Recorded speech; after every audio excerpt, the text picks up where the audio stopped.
నమస్కారం. ఈరోజు మనం ఏఐ భాషా నమూనాలతో పనిచేసేటప్పుడు కొంచెం లోతుగా వెళ్దాం. నమస్కారం. అంటే కేవలం ప్రాంప్ట్ ఇవ్వడమే కాకుండా అవును, ప్రాంప్ట్ ముఖ్యం కాదనట్లేదు.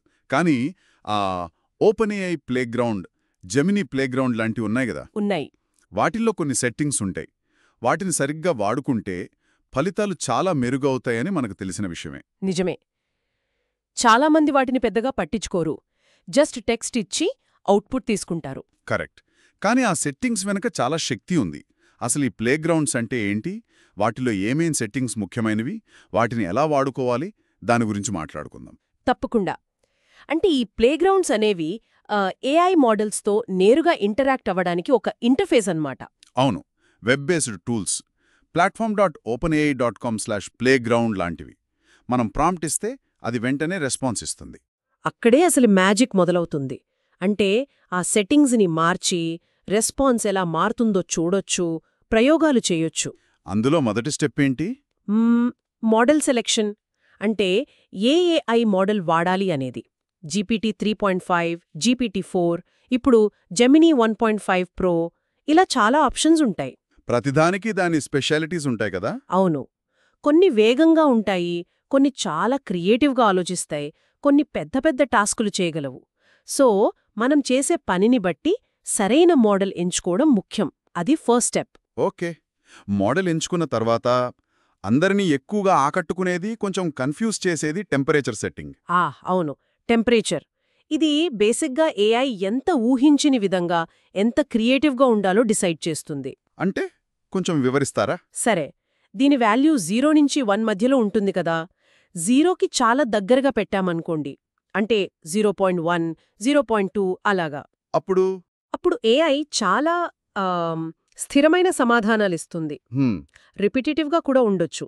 మనం అడిగిన దానికి చాలా సూటిగా, సేఫ్గా ఆన్సర్ చేస్తుందన్నమాట. అంటే ఫ్యాక్ట్స్ చెప్పడానికి, కోడ్ రాయడానికి బాగుంటుంది. కరెక్ట్. అదే టెంపరేచర్ని 1 వైపు పెంచుకుంటూ వెళ్తే, అంటే 0.8, 0.9 అలాగా, అప్పుడు ఏఐ మరింత వైల్డ్గా అవుతుంది.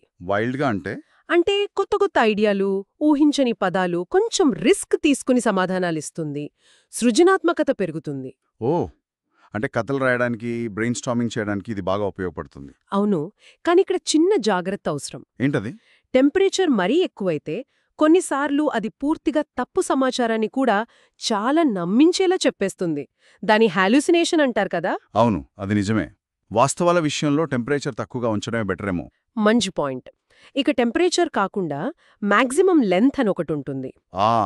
అది పేర్లోనే ఉంది. సమాధానం పొడవు కదా. అవును, టోకెన్లలో లెక్కిస్తారు.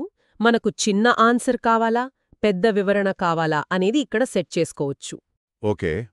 ఇంకేమున్నాయి ముఖ్యమైనవి? స్టాప్ సీక్వెన్సెస్ అనుంటాయి. అంటే సమాధానం ఎక్కడ ఆగాలి అని మనం చెప్పొచ్చు. ఒక పదం దగ్గర, లేదా ఒక సింబల్ హ్యాష్ లాంటిది రాగానే ఆపేమని చెప్పొచ్చు. ఇది అవుట్పుట్ ఫార్మాటింగ్కి బాగా హెల్ప్ అవుతుంది. అవునవును.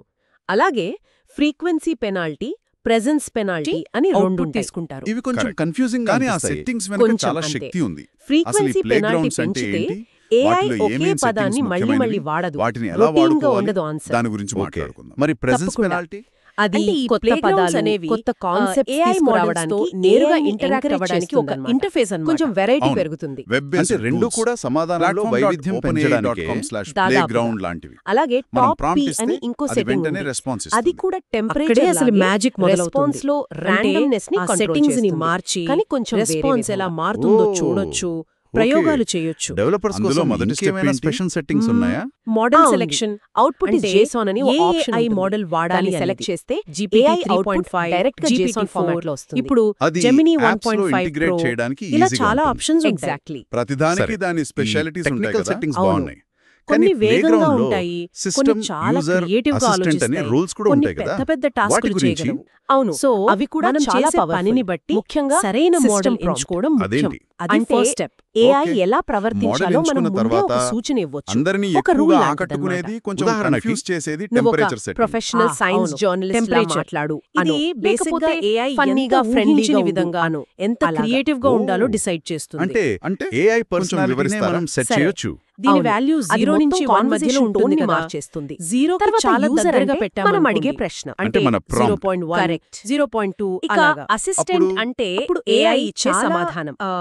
కొన్నిసార్లు మనం అసిస్టెంట్ రెస్పాన్స్ ని కూడా ఎడిట్ చేసి కూడా ఉండొచ్చు. ఫాలో అప్ క్వశ్చన్ అడిగిన దానికి దాన్ని బట్టి AI నేర్చుకుని ఆన్సర్ చేస్తుందన్నమాట.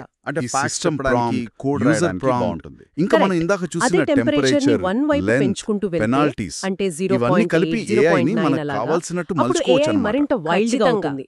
ఇది కేవలం ప్రాంప్ట్ ఇంజనీరింగ్ కొత్త ఐడియాలు, ఊహించని పదాలు, కొంచెం రిస్క్ తీసుకుని సమాధానం చేయడం లాంటిది. సృజనాత్మకత ప్లేగ్రౌండ్ సెట్టింగ్స్ ని అర్థం చేసుకోవడం, అంటే వాటితో ప్రయోగాలు చేయడం చాలా ముఖ్యం. ఇది బాగా ఉపయోగపడుతుంది. అవి కేవలం టెక్నికల్ డీటెయిల్స్ కాదు, చిన్న జాగ్రత్త అవసరం. అవి మన క్రియేటివిటీకి టూల్స్ లాంటివి అయితే కొన్నిని వాడితే పూర్తిగా మనం AI నుంచి పొందే ఫలితాలు చాలా మెరుగ్గా చెప్పేస్తుంది. ప్లాట్‌ఫామ్ దాని హాలుసినేషన్ అంటారు కదా, లేదా జెమినీ ప్లేగ్రౌండ్ లో వీటిని ట్రై వాస్తవాల విషయంలో టెంపరేచర్ తక్కువగా కేవలం AI ని వాడటం వేరు, దాన్ని మన అవసరాలకు తగ్గట్టుగా ట్యూన్ చేయడం వేరు. లెంత్ అని ఒకటి ఉంటుంది. అది రైటింగ్ అయినా, కోడింగ్ అయినా, రీసెర్చ్ అయినా, దేనికైనా ఉపయోగపడుతుంది. టోకెన్లలో లెక్కిస్తారు. మనకు చిన్న ఆన్సర్ కావాలా, పెద్ద వివరణ కావాలా అనేది ఇక్కడ సెట్ చేయగలుగుతున్నాం కదా. ఓకే, మరి ఇంకేమున్నాయి ముఖ్యమైన మనిషి సృజనాత్మకతకు AI మధ్య ఉన్న సంబంధాన్ని ఎలా మారుస్తోంది? భవిష్యత్తులో ఈ ట్యూనింగ్ వల్ల ఎలాంటి కొత్త అవకాశాలు వస్తాయి? ఆలోచించాల్సిన విషయం. ఇది అవుట్పుట్ ఫార్మాటింగ్ కి బాగా హెల్ప్ అవుతుంది. అవునవును. అలాగే ఫ్రీక్వెన్సీ పెనాల్టీ, ప్రెజెన్స్ పెనాల్టీ